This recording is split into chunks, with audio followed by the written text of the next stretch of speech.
हाय, hello, good morning, नमस्ते सगळ्यांना, जय भीम. मी सीमा. स्वागत आहे आपल्या सगळ्यांचं किचन सवंगडी आणि मी या चॅनलमध्ये. कसे आहात सगळे? आशा करते की तुम्ही मस्त, स्वस्त आणि आनंदी असाल. तर आज मी माझं पहाटेचं 5:15 वाजल्यापासून ते दुपारी 12:30 वाजेपर्यंतचं रुटीन शेअर करते. तर रात्री झोपायच्या आधीच मी म्हणजे दुसऱ्या दिवशीची तयारी करून घेते. म्हणजे सकाळी जास्त काही घाई-गडबड होत नाही. तर रात्री मी अलार्म लावला होता 5:15चा. 2 अलार्म लावून ठेवते कारण की एक मिस झाला तर दुसऱ्या अलार्मला आपण म्हणजे वेळेत उठू.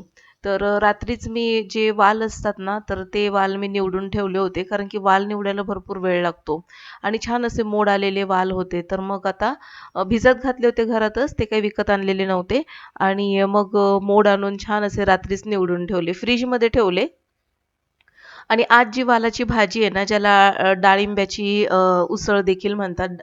तर ते वाल मी आज कांदा टोमॅटोमध्ये न बनवता मस्तपैकी कांदा खोबऱ्याच्या वाटणामध्ये बनवणार आहे. तर असे वाल एकदा तुम्ही बनवून बघा, खूप छान लागतात. तर इथे ना वाटण देखील मी रात्रीच तयार करून घेतलेलं कारण की सकाळी मग सगळे झोपलेले असतात आणि झोपेमध्ये असताना मिक्सरचा आवाज वगैरे मग ते काही मला देखील बरं वाटत नाही. तर कांदा खोबरं आणि कांदा खोबऱ्याचं आणि टोमॅटो अर्धा टोमॅटो यामध्ये घालून वाटण तयार केलं होतं आणि उसळ जी होती ती देखील वाल निवडून स्वच्छ धुवून घेतले होते. तर तेल घातलेलं आहे कुकरमध्ये. डायरेक्टच कुकरला एका शिट्टीमध्ये हे वाल शिजतात. 2 शिट्ट्या जर केल्या ना, तर अगदी म्हणजे त्याचं पीठच तयार होऊन जातं.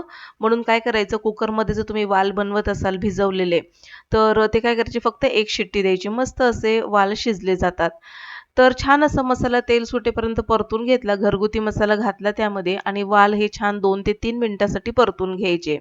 आणि जे मसाल्याचं पाणी वगैरे आहे ना, तर ते यामध्ये घालून चवीनुसार मीठ घालायचं आणि एक शिट्टी मस्तपैकी येऊ द्यायची. तर एक शिट्टी करत असताना गॅस मध्यम आचेवर ठेवायचा म्हणजे आतले वाल शिजतात, कच्चे राहत नाहीत आणि जास्त असं पीठ देखील म्हणजे मऊ शिजत नाहीत. म्हणजे दाताने चावून खाता येईल असे वाल एका शिट्टीमध्ये तयार होतात. आणि ही भाजी ना साधारणपणे 5च मिनिटामध्ये तयार होते बरं का. अगदी जर तुम्ही कुकरमध्ये केली तर. नाहीतर कढईमध्ये करायला गेलात तर ती भाजी 15 ते 20 मिनिटे नक्कीच घेते. शिजायला वेळ लागतात वालांना. तर इकडे कुकर होतोय तोपर्यंत इथे पीठ मळून घेतीये. तर पीठ ना शक्यतो असा मोठा बाऊल असेल ना तर त्यामध्येच मळायचं. परातीमध्ये पीठ मळायला लागलं ना तर मला थोडासा वेळ लागतो कारण की परातीमध्ये पीठ थोडंसं असं पसरल्यासारखं वाटतं आणि ते सगळं मळता-मळता थोडासा वेळ लागतो. तर इथे मी पीठ वगैरे मळून घेतलं आणि रोजच्या इतकेच मला जितक्या चपात्या लागतायत तितके मी या पिठाचे गोळे करून घेतले. म्हणजे भरभर चपात्या लाटता येतात. तर एका शिटीमध्ये भाजी छान तयार झालेली. तर थोडासा कुकर गार होऊ दिला आणि त्यामध्ये आता मस्तपैकी ही हिरवी कोथिंबीर बारीक चिरलेली घालून घेते. मस्त अशी भाजी तयार होते. यामध्ये थोडासा जर रस्सा केला ना तुम्ही म्हणजे असं सरसरीत तर मस्त हे वाल लागतात बरं का भाताबरोबर, भाकरीबरोबर, चपातीबरोबर खायला. पण आता हे वाल ना मला डब्याला द्यायचे आहेत म्हणून मग मी काय करते डब्यापुरते हे मी साईडला काढणार आहे आणि थोडेसे जे वाल राहतील ना तर त्यामध्ये अर्धा कप इतकं पाणी घालून थोडेसे सरसरीत करणार आहे. तर मिक्स करून घेतले छान झालेले वाल आणि शिजलेत देखील मस्त. मी चेक केलं म्हणजे थोडेसे कच्चे वगैरे आहेत का तर मस्त शिजले होते. आता इथे पटकन चपात्या वगैरे करून घेते. तर हा जो तवा गॅसवर ठेवलाय ना, तुम्हाला थोडासा वाकडा-तिकडा झालेला दिसत असेल. गॅसवर देखील तो असा हलतोय.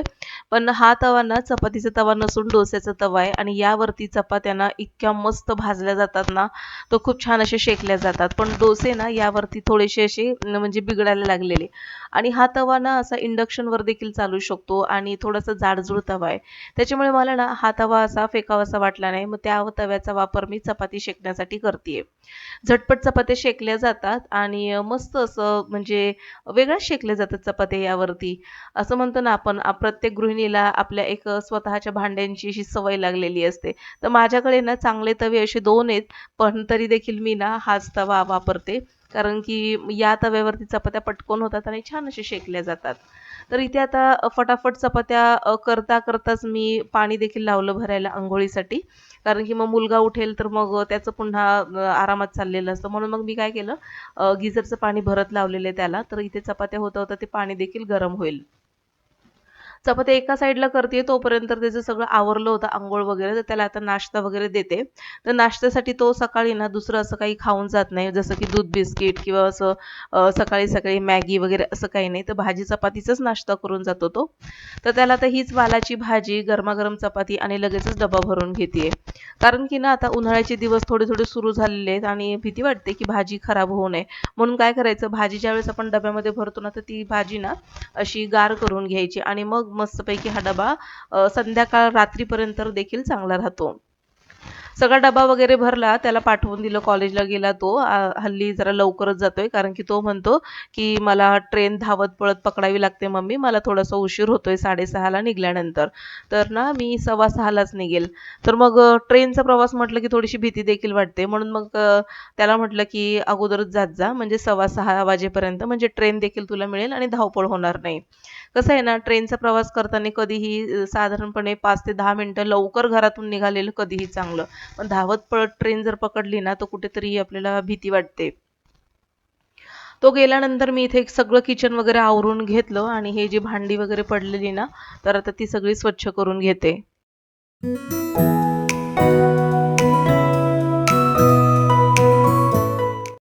रात्री घासलेली भांडी इथेच सिंकच्या वर हे जे रॅक आहे तिथे मी निथळत ठेवलेली, तर सकाळपर्यंत छान निथळली जातात. लगेचच आता ही भांडी लावून घेते म्हणजे मला दुसरी भांडी तिथे लावायला आणि धुतलेली भांडी स्वच्छ निथळल्यानंतर लगेचच ट्रॉल्यांमध्ये लावली की ट्रॉल्या देखील आपल्या खराब वगैरे होत नाहीत. तर असंच सध्या माझं रुटीन चाललंय आणि खरं सांगते हा जो रॅक मी इथे बसवलाय ना, तर मला इतका फायदेशीर वाटतोय ना, म्हणजे खाली हा जो गुलाबी कलरचा जो मागे टब आहे भांड्यांचा, तर तो नेहमी असा खाली भरलेला राहायचा आणि भांड्यांचं पाणी ना सतत असं लादीवरती असं ओलसर राहायचं. म्हणून मग आता मी हा रॅक लावलाय. तर पाणी ना जे पण काय आहे ते बेसिनमध्ये निथळलं जातं, तिथे पडलं जातं आणि काही लादी वगैरे काही जास्त ओली वगैरे होत नाही. तर फायदेशीर वाटतं ते आणि पटकन निथळली जातात भांडी. मोकळं असं हे रॅक आहे त्याच्यामुळे हवेने पटकन सुकतात देखील भांडी. तर सगळी भांडी झटपट लावून घेते आणि घासलेली भांडी धुवून लगेचच मी इथे लावून घेते. रात्रीच जर आपण दुसऱ्या दिवशीचं नियोजन जर केलं ना, म्हणजे किती वाजता उठायचंय, कोणत्या भाज्या करायच्या आहेत, भाज्यांसाठी वाटण वगैरे करायचं का, आलं लसूण पेस्ट तयार आहे का, तर या सगळ्या जर आपण रात्रीच जर तयार करून ठेवलं ना नियोजन, तर सकाळी झटपट उठल्याबरोबर आपण फटाफट भाज्या फोडणीला टाकून घेऊ शकतो. आणखीन इथे एक मला असं सांगायचंय, की बऱ्याचशा गृहिणी ना गव्हाचं पीठ मळून फ्रिजमध्ये ठेवतात आणि मग ते म्हणजे जर तुम्हाला खरंचच पहाटे अगदी 3:30-4 ला जर निघायचं असेल, तर त्यावेळेस तुम्ही हा ऑप्शन निवडू शकता नक्कीच. पण जर तुम्हाला 6:30-7 ला जर निघायचं असेल, तर गव्हाचं पीठ रात्रीच मळून ठेवून काहीही उपयोग नाहीये. कारण की ना ते गव्हाचं पीठ फ्रिजमध्ये ठेवल्याबरोबर ते ना एक असं थंड आणि घट्ट असा गोळा होतो. लाटताना ते पटापट चपात्या लाटता येत नाही. म्हणून काय करायचं सकाळीच अगदी 5 मिनिटासाठी 5 मिनिटच लागतात हे पीठ मळण्यासाठी. तर 5 मिनिटामध्ये हे पीठ मस्तपैकी मळलं जातं. कुकर इकडे एका साईडला होईपर्यंत हे पीठ छान मुरलं देखील जातं आणि झटपट या पिठाच्या चपात्या होतात. आणि दुसरी महत्त्वाची गोष्ट ना फ्रिजमधलं पीठ किंवा मग फ्रिजमध्ये अशा बनवून ठेवलेल्या भाज्या किंवा असं आपण काही ठेवतो, तर ना 2 ते 3 दिवस असं कधीच ठेवायचं नाही. सकाळी जर ठेवलं तर संध्याकाळपर्यंत, रात्रीपर्यंत किंवा दुसऱ्या दिवशी लगेच ती गोष्ट संपवून टाकली पाहिजे. तर ही एक महत्त्वाचं मी सांगते कारण की यातूनच बरेचदा ना म्हणजे कॅन्सर होण्याची देखील शक्यता असते. तर हे जर तुम्ही माझे कोणी व्हिडिओ पाहत असाल तर ही गोष्ट नक्की लक्षात ठेवा. किचन सीन सगळं आवरलं मी. किचनचा ओटा बघा रात्री जसा होता तसा पुन्हा मी आता करून ठेवलेला आहे आणि माझी जी गोळी होती सकाळी घ्यायची ती मी घेतलेली आहे. आता घड्याळात झालेले आहेत 6:40 आणखीनही बाहेर अंधार आहे. भाजी चपाती सगळी झालेली आहे आणि आता जर मी झोपले तर झोप काय मला पुन्हा लागणार नव्हती. म्हणून मग म्हटलं की चला आता उठलीच आहे तर पटापट आता डस्टिंग वगैरे करून घेऊया आणि लगेचच कामाला लागूया. कारण की 6:40 झालेले आहेत आणि 6:45 ला म्हणजे 6:45 लगेचच पाणी येतं.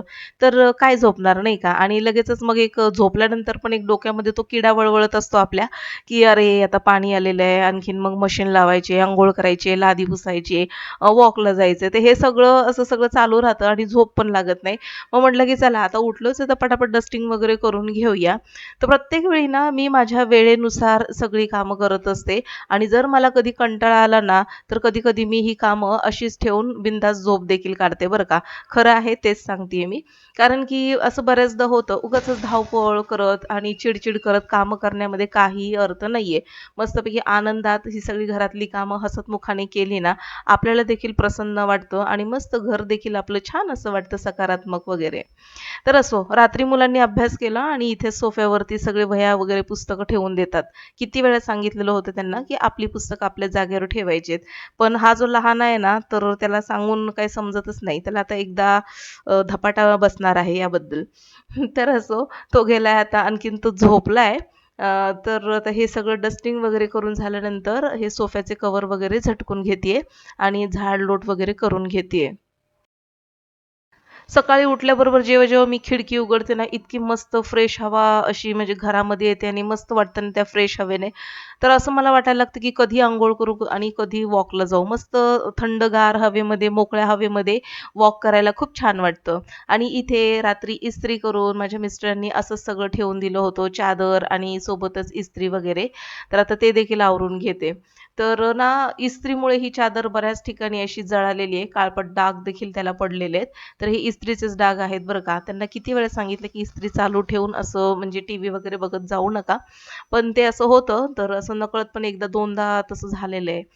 तर असो, झाड-लोट करून झाल्यानंतर पटापट मला वॉकला जायचंय असं झालंय मला आणि भूक देखील लागलेली आहे. आज माहिती नाही का मला भूक लागली हां, रात्री मी फक्त भात-आमटी खाऊन झोपले होते आणि म्हणूनच आता सकाळी मला भूक लागलेली आहे. असो, पण वॉकवरून आल्याशिवाय मी काही म्हणजे खाणार वगैरे काही नाहीये आणि अंघोळ झाल्याशिवाय आणि वॉकवरून आल्याशिवाय मी काहीच खात नाही. पण गोळी मला झोपेतून उठल्याबरोबर सकाळी ती खावी लागते कारण की ती आहे थायरॉईडची गोळी. तर हे थायरॉईड एक पाठीमागे लागलंय माझ्या.